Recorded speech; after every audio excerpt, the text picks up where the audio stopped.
Hello viewers, আসসালামু আলাইকুম। আপনারা কেমন আছেন? আশা করি ভালোই আছেন। আজকের পর্বে থাকছে সাপ্লাই বিল থেকে আপনারা কিভাবে উৎসে মূসক ও কর কর্তন করবেন। এই ভিডিওটি দেখে আপনারা যদি উপকৃত হন, আপনারা অবশ্যই আমার চ্যানেলটি সাবস্ক্রাইব করবেন। এর পাশাপাশি বেল আইকনে ক্লিক করে রাখবেন, যাতে পরবর্তী ভিডিও নোটিফিকেশন সবার আগে আপনার কাছে পৌঁছে যায়।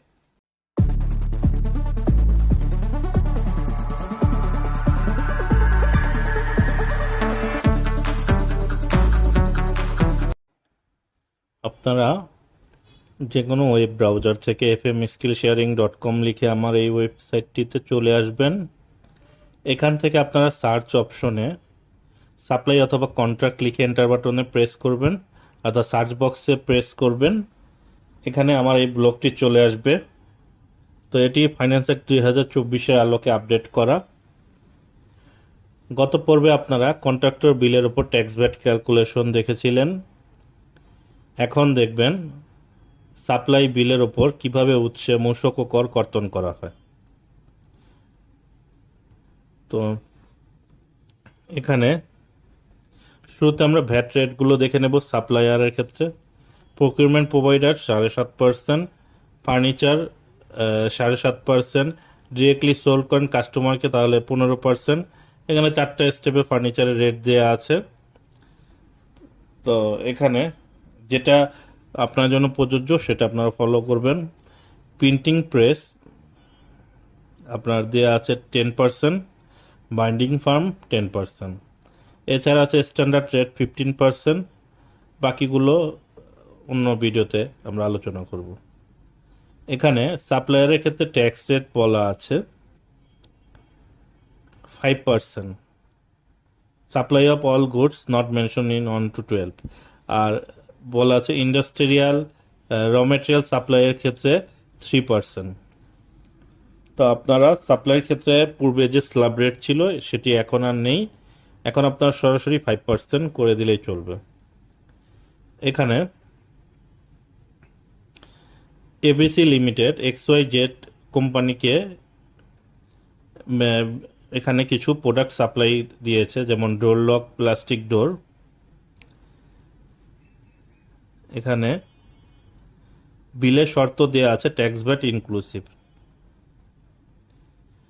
বিলটা হচ্ছে 1,14,76,000 টাকার। তো এই বিলটা আপনারা যারা আমার এই লেজারের সহায়তা করবেন তারা এখানে আরেকটি লেজার ওপেন করে নেবেন, সেটি ডুপ্লিকেট করে এখানে সাপ্লায়ারের নামটি লিখে দিবেন XYZ কোম্পানি লিমিটেড, বা আপনার যে কাছে যে বিল থাকবে সেই বিলের নাম, অ্যাড্রেস, জিনবিন এগুলো কালেক্ট করে নেবেন। আচ্ছা, আমি ডেট থেকে বিল পর্যন্ত যে তথ্যগুলো আছে এটা মুছে দিচ্ছি, বারবার আমি এটা লিখতেছি না যাতে ভিডিওটি লম্বা না হয়। এখন আমরা কি করব, হেড অফ টিডিএস ভিডিএসটা সিলেক্ট করব। পূর্বে বিল অ্যামাউন্টটা বসিয়ে নেই 1,14,76,000। এখন হেড অফ ভিডিএসটা সিলেক্ট করব প্রকিউরমেন্ট প্রোভাইডার। যদি দেখতে সমস্যা হয় জুম কন্ট্রোল প্যানেল থেকে জুম করে নেবেন, তাহলে এটা দেখতে সুবিধা হবে। আমরা প্রকিউরমেন্ট প্রোভাইডার সিলেক্ট করব এবং সবার শেষে in case of supply of goods এটা সিলেক্ট করে আমরা জুম আউট করে নেব। তারপর সাপ্লাই অফ গুডস সেটা আপনারা লিখে নেবেন। এখানে দেখুন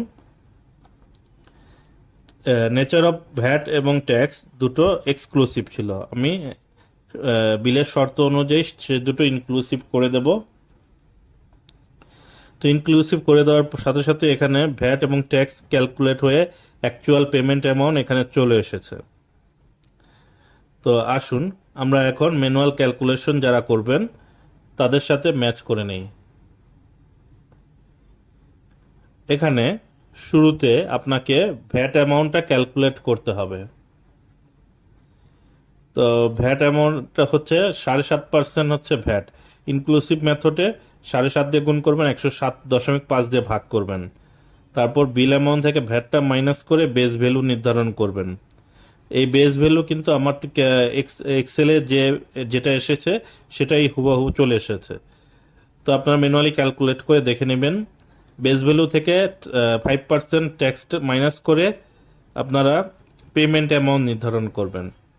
তো পেমেন্ট অ্যামাউন্ট এখানে 1,41,581 এখানে চলে এসেছে। তো আপনারা এইভাবে সাপ্লায়ারের বিল থেকে ট্যাক্স ভ্যাট কর্তন করে নেবেন। এছাড়া আরও কিছু নিয়ম কানুন আছে। যদি সেই সাপ্লায়ার পিএসআর অর্থাৎ প্রুফ অফ রিটার্ন সাবমিশন আপনাকে প্রোভাইড না করে, তাহলে সেটা ড্রপডাউন মেনু থেকে নো করে দিবেন। দেখবেন তার ট্যাক্স রেট বর্তমানে যা থাকবে তার 50% বেড়ে যাবে, অর্থাৎ 50% তার ট্যাক্স রেট অর্থাৎ 7.5 হবে।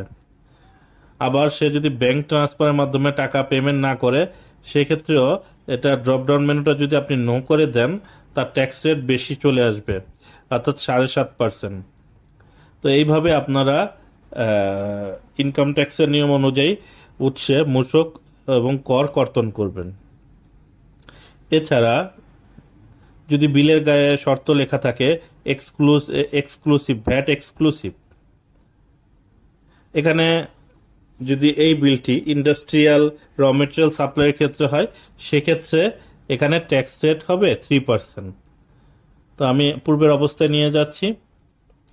এখন আমি যদি ভ্যাট এক্সক্লুসিভ হয়, তাহলে বিল অ্যামাউন্ট বেস ভ্যালু দুটো সমান হবে এবং বেস ভ্যালুর ওপরই আপনি ট্যাক্সটা ক্যালকুলেট করে নেবেন। এখন দুটো যদি এক্সক্লুসিভ হয়, সেক্ষেত্রে বিল অ্যামাউন্ট এবং পেমেন্ট অ্যামাউন্ট দুটোই সমান হবে।